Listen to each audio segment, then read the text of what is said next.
우리 오늘 함께 나눌 말씀 보도록 하겠습니다. 갈라디아서 5장 19절에서 23절까지입니다. 신약성경 갈라디아서 5장 19절에서 23절까지입니다. 제가 가진 성경으로는 신약성경 308쪽에 있습니다. 신약성경 308쪽 갈라디아서 5장 19절에서 23절까지입니다.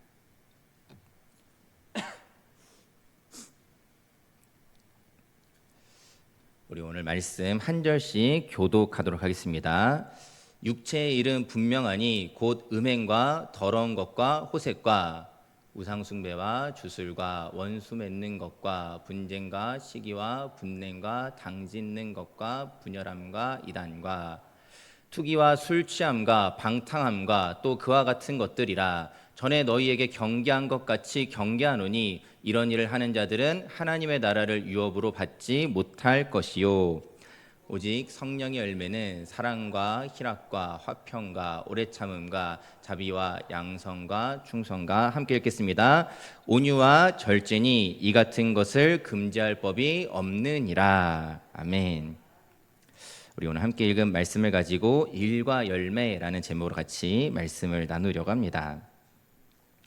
오늘 우리가 보고 있는 이 갈라디아서 전반에 걸친 중요한 주제 중 하나가 있습니다. 그것은 이렇게 표현해 볼 수 있겠습니다. 이방인 그리스도인들이 던지는 질문에서 시작한다라고 말할 수 있겠습니다. 그들이 가지는 질문은 이런 것이었습니다. 우리 이방인 신자들이, 그러니까 유대인이 아닌 다른 이방인 신자들인 우리들이 세상에서 어떻게 살아야 합니까? 라는 질문으로 시작을 합니다. 뭐 이런 걸 질문하나 싶죠. 우리가 질문을 더 이어가면은 이렇습니다.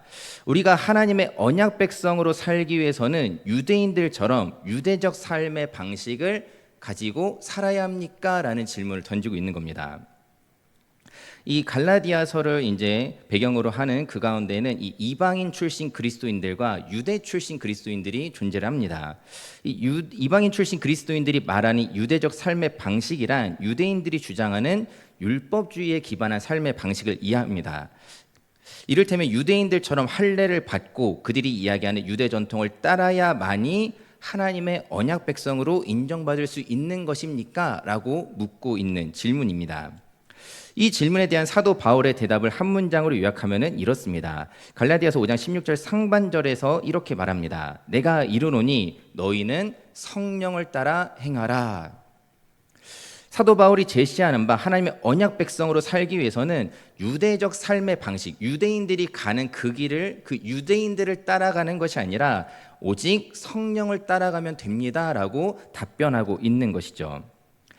하나님의 언약 백성으로 살아간다는 것을 우리가 기억할 때 우리도 마찬가지입니다. 우리도 혈통적으로는 유대인이 아니라 이방인에 속한 사람들이라고 할 수 있습니다. 그런 우리가 하나님의 언약 백성으로 살아가기 위해서도 우리도 어떤 유대적인 삶의 방식을 따라가는 것이 아니라 오직 성령을 따라 행할 때 우리도 하나님의 언약 백성으로 살아가게 될 줄 믿습니다. 오늘 본문 우리가 19절에서 23절까지를 읽었지만은 설교 전반적인 내용은 16절에서부터 26절까지 내용을 좀 나눠보려고 합니다. 이 내용을 통해서 성령과 우리 삶에 관한 교훈 세 가지를 나누려고 합니다.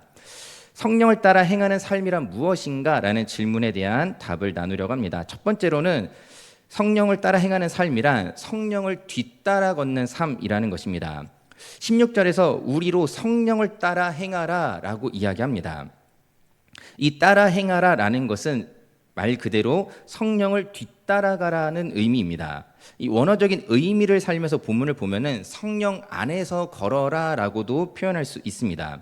이 성령 안에서 걷는다는 말과 성령을 뒤따른다라는 말은 다른 말처럼 들리기도 합니다. 하지만 의미적으로 결국 성령의 인도를 받아야 한다라는 점에서 동일합니다. 우리에게는 성령의 인도를 받아야 한다는 말이 당연하게 들리고 어쩌면 특별한 메시지로 다가오지 않을 수 있습니다. 성령의 인도를 받는다, 당연한 말이지 넘어갈 수 있습니다. 이 의미를 우리는 이 당시에 말씀을 전해 들었던 이들의 입장에서 한번 생각해 볼 필요가 있습니다. 이 바울이 이 메시지를 전했을 당시 갈라디아 교회에 있던 문제 중에 하나는 무엇이냐면은 방임주의였습니다. 그들이 어떤 방임주의에 빠졌냐면은 이 복음이 전하는 복음으로 말미암는 자유에 관한 오해에서부터 문제가 시작이 됩니다.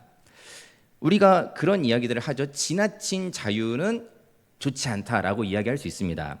지금 이 가운데서도 어떤 이들이 있었냐면은 복음이 말하는 이 자유에 대해서 이 자유를 건강하게 누리는 것이 아니라 이 자유를 지나치게 강조하면서 이 자유를 넘어서는 어떤 방임주의에 빠진 사람들이 존재하기 시작했던 것입니다. 이 자유, 복음이 말하는 자유에 관해서 오해했던 것이죠. 이 자유를 가지고 자신의 유익만을 따라서 살아가기 시작했던 것입니다. 오늘 본문이 속한 갈라디아서 5장 13절에서는 바울은 이 사실을 이렇게 꼬집고 있습니다. 형제들아, 너희가 자유를 위하여 부르심을 입었으나 그러나 그 자유로 육체의 기회를 삼지 말고 오직 사랑으로 서로 종노릇하라 라고 말하고 있습니다. 복음이 주는 자유로 우리가 해야 할 일은 사랑으로 서로 종노릇하는 일입니다. 그런데 지금 이 사실을 가지고 이 갈라디아 교회 가운데 어떻게 이것을 삼았다고 합니까? 이 자유를 육체의 기회로 삼았다라고 이야기하고 있습니다. 종노릇을 하는 것이 아니라 주인이 되려고 했다라는 것이죠. 내 마음대로 내가 할 수 있는 내 자유를 누리면서 그렇게 살아가고자 했다라는 것입니다. 좋은 의미로 주인의식을 가진 것이 아니라 서로 주인이 되려는 이기심이 그 가운데 나타나게 된 것입니다. 그래서 사도 바울이 이렇게 말하는 것입니다. 우리에게 주어진 자유로 성령보다 앞서 걸으려 하기보다는 성령을 뒤따라 걸으라라고 이야기하고 있는 것입니다. 내가 누군가를 인도하려고 하기보다는 성령의 인도를 먼저 받으라라는 이야기를 하고 있는 것이죠. 또 이방인 그리스도인들에게는 유대인들을 따라가는 것도 그것이 정답이 아니라 우리에게 있어서 정답은 오직 성령을 뒤따라가는 것이다 라는 이야기를 강조하고 있는 것입니다. 한번 이 말씀을 기억하면서 우리 삶을 돌아볼 수 있기 원합니다. 우리는 어떻습니까? 성령을 뒤따라 걷고 있는 삶을 살고 있습니까?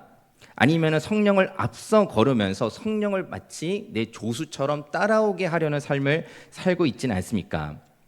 내가 성령의 인도를 받고 있는지, 또 이것을 통해 사랑으로 서로 종노릇하고 있는지 우리 삶을 돌아볼 수 있어야 할 것입니다.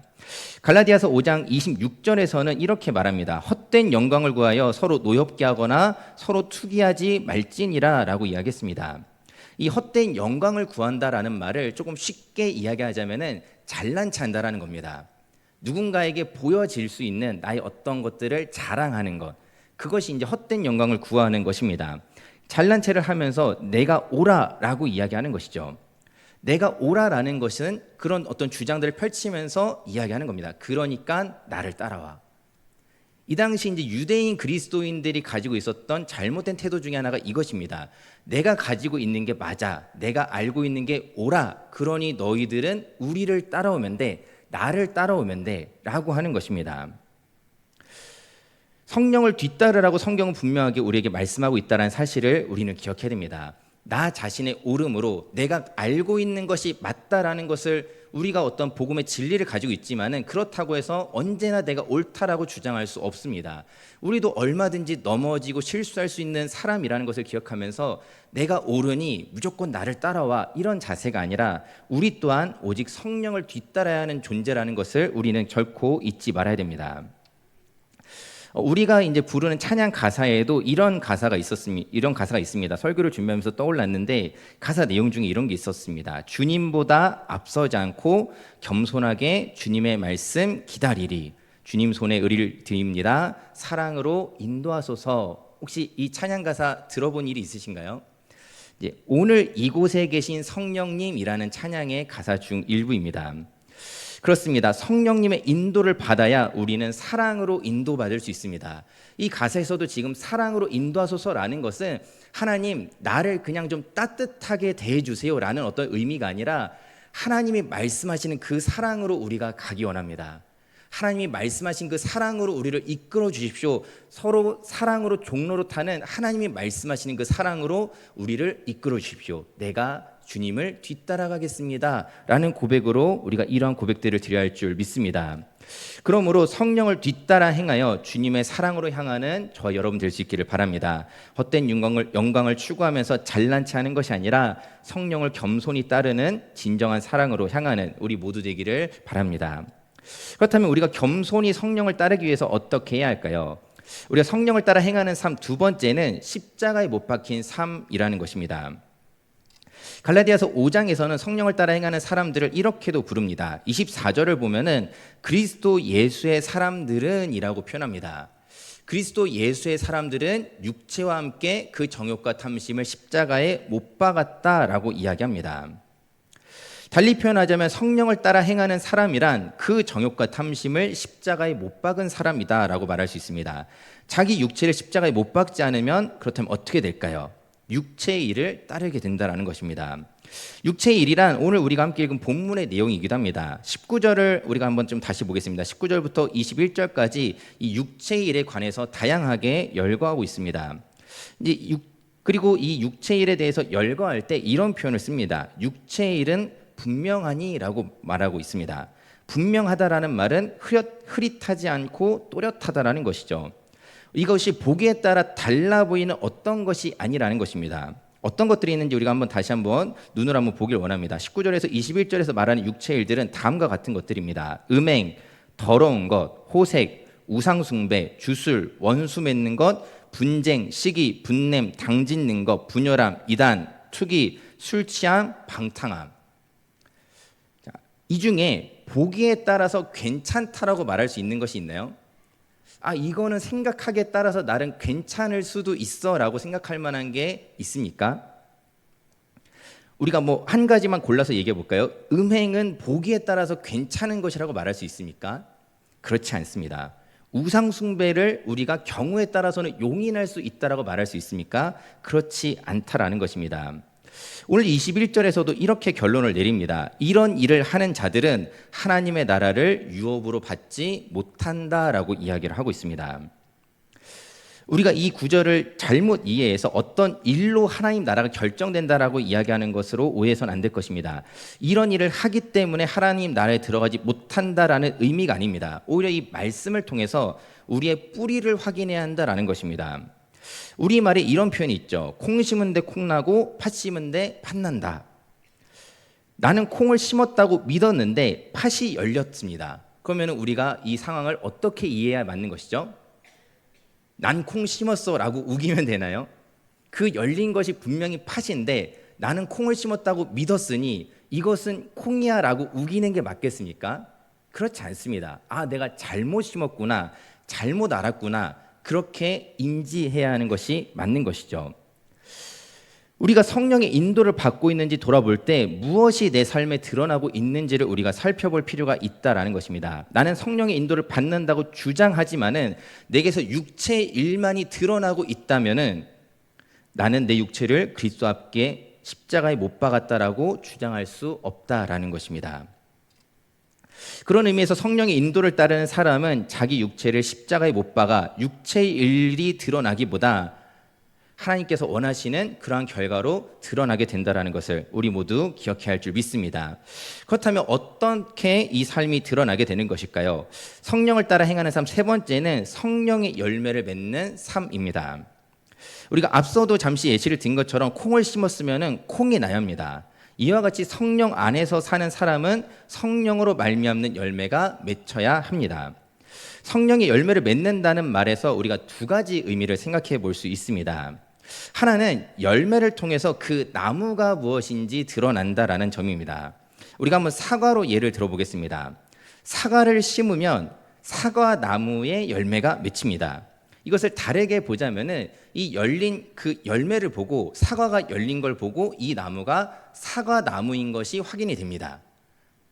저는 사실 이제 나무나 이런 것들을 이제 제가 눈썰미로 구별할 수 있는 그런 사람이 아니기 때문에 열매가 없으면 그게 복숭아 나무인지 배나무인지 사과 나무인지 잘 아시는 분들은 그런 것들을 눈썰미로 딱 보면 잎사귀만 봐도 아시지만은 이제 저 같은 사람들은 어떤 것들을 잘 구별하지 못합니다. 그래도 제가 그것을 구별할 수 있는 건 뭐냐면은 열매를 보면은 그것을 알 수 있습니다. 사과 열렸으니 사과 나무인 거고 복숭아 열린 거 보면은 이것이 복숭아 나무구나 알 수 있습니다. 즉 열매를 통해서 그 나무가 무엇인지를 알 수 있다라는 것입니다. 우리가 복음서에서도 예수님이 거짓 선지자들을 경고할 때에 이런 말씀을 하셨습니다. 이 거짓 선지자가 겉으로 보기에는 다른 선지자와 구분하기가 어렵다는 점을 그들을 들어서 이야기하시면서 그들이 양의 옷을 입고 너희에게 나아오나라고 말씀하기도 하셨습니다. 하지만 이어서 말씀하시기를 마태복음 7장 6절에서 이렇게 말씀하셨습니다. 우리 같이 말씀을 한번 읽어보도록 하겠습니다. 같이 읽겠습니다. 시작. 그들의 열매로 그들을 알지니 가시나무에서 포도를 또는 엉겅퀴에서 무화과를 따겠느냐. 오늘 본문에도 똑같이 적용할 수 있습니다. 성령의 열매를 맺음으로 그 사람이 성령을 따라 행하는 사람인지 아닌지 판가름 난다라는 것입니다. 그 열매를 통해서 알 수 있다라는 것입니다. 성령의 열매를 맺음으로써 이 사람이 성령 안에서 살아가고 있구나, 성령을 따라 걷고 있구나, 그것을 우리가 알 수 있다라는 것입니다. 열매를 통해 나무를 알 수 있듯이 말입니다. 그런데 여기서 이런 질문이 떠오르기도 합니다. 이 드러난다라는 점에서 육체간에서도 그러면은 육체의 열매라고 표현하는 게 사실 조금 더 우리에게 이해되기 좋지 않을까라는 생각이 듭니다. 이제 육체의 일과 성령의 열매를 이 사도 바울이 비교하면서 이야기를 하는데 똑같이 열매라고 하면 되지 않을까? 육체의 열매, 성령의 열매 이렇게 비교해도 될 텐데 오늘 성경에서는 육체에 관해서는 육체의 일이라고 말하고 성령에 관해서는 성령의 열매라고 표현하고 있다라는 점을 우리가 조금 주목할 필요가 있습니다. 이 일과 열매의 차이가 있습니다. 그것은 무엇이냐면은 시간입니다. 일이라는 것은 시간을 필요로 하지 않습니다. 기다릴 필요가 없습니다. 우리가 아까 읽었던 육체의 일들 몇 가지를 한번 생각해 볼 때, 시기라고 한번 해보겠습니다. 시기할 때 내 안에 시기가 점점 자라나서 열매 맺어서야 드러나나요? 아니요, 그렇지 않습니다. 우리의 시기는 그냥 바로 튀어나옵니다. 우리 안에 있는 어떤 시기, 질투 이런 것들은 그냥 바로 나오기 마련입니다. 시간을 필요로 하지 않습니다. 기다릴 필요가 없습니다. 그냥 튀어나옵니다.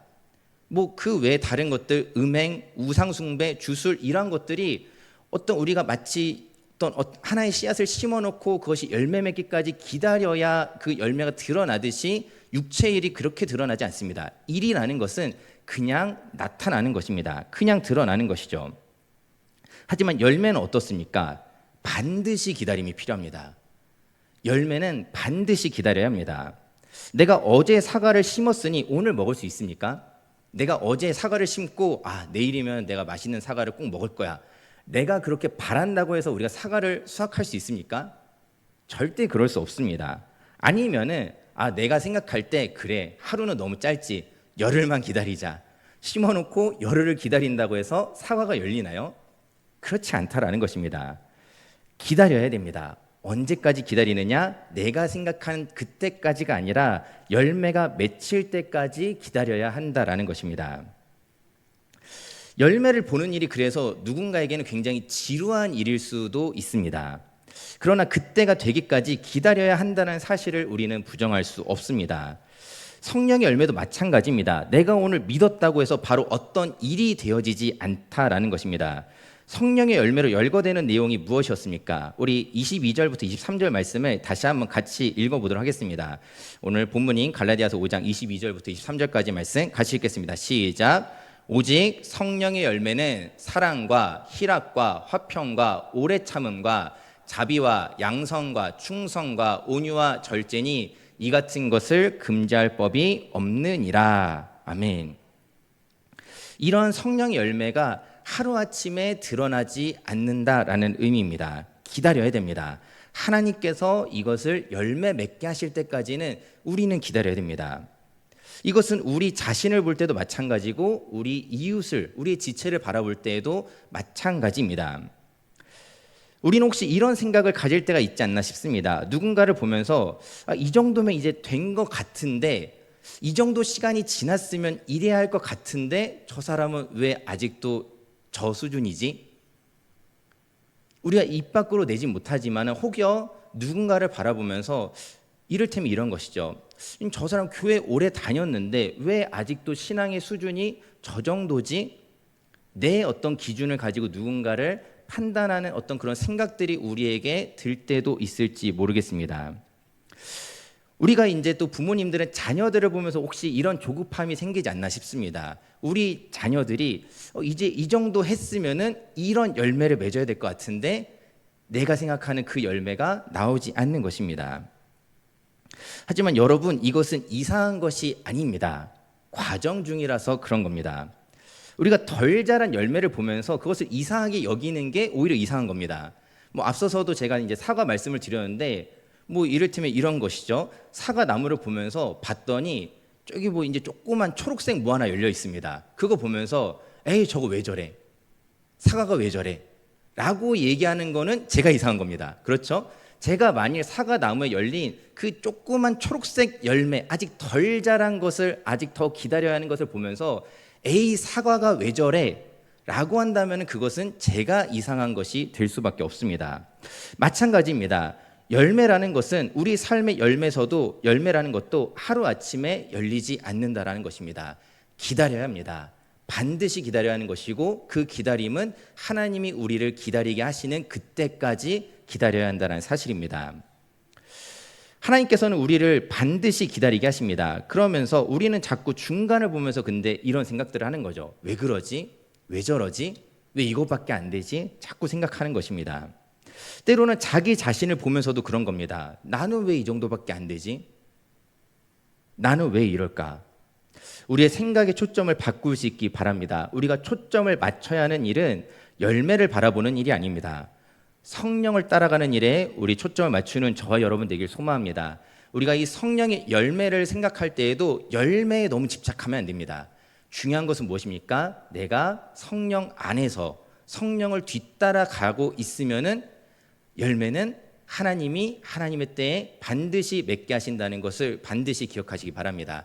내가 생각하는 때는 아닐지라도, 내가 생각하는 어떤 모양과 크기는 혹시 아닐지라도 내가 성령 안에서 살다 보면은 하나님이 반드시 우리 삶에 성령의 열매를 맺게 하신다는 것을 믿으시기 바랍니다.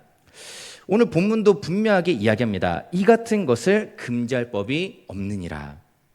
25절에서도 이처럼 말씀합니다. 우리 25절 말씀을 보면은 이렇게 말씀합니다. 만일 우리가 성령으로 살면 또한 성령으로 행할지니. 우리는 성령으로 말미암아 새 삶을 얻은 존재입니다. 그러므로 우리에게 생명을 주신 성령을 따라 살아야 할 줄 믿습니다.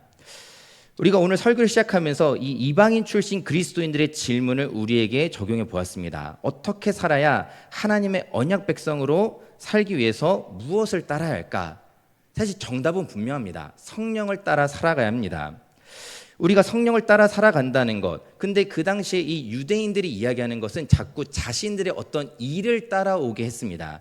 우리가 이러이러한 일들을 하니, 이런 율법을 지키는 일들을 하니 그거를 따라오라고 이야기했던 것이죠. 하지만 여기에 대해서 성경은 분명하게 이야기합니다. 일을 따라가는 것이 아니라 그 열매를 맺게 하는 성령을 따라가야 한다라고 분명하게 이야기하고 있다는 사실을 기억해야 할 줄 믿습니다.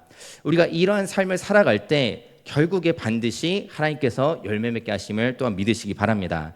그러므로 우리가 초점 두어야 하는 것은 열매가 어떤지, 열매가 얼마나 큰지, 얼마나 많은지 이것이 아니라 내가 지금, 내가 오늘 성령을 따라 살고 있는가, 성령 안에서 걷고 있는가, 그것이 우리의 초점이 되어야 할 줄 믿습니다. 그렇게 살다 보면은 반드시 열매는 맺힙니다. 우리의 매일의 삶 속에서 이렇게 성령을 의지하면서 성령을 따르며 살아가기로 결단하는 우리 성도 여러분 되시길 바랍니다. 그러면 반드시 하나님께서 우리에게 성령의 열매를 허락하실 줄 믿습니다. 우리 다 함께 찬송가 543장 부르고 함께 기도하도록 하겠습니다.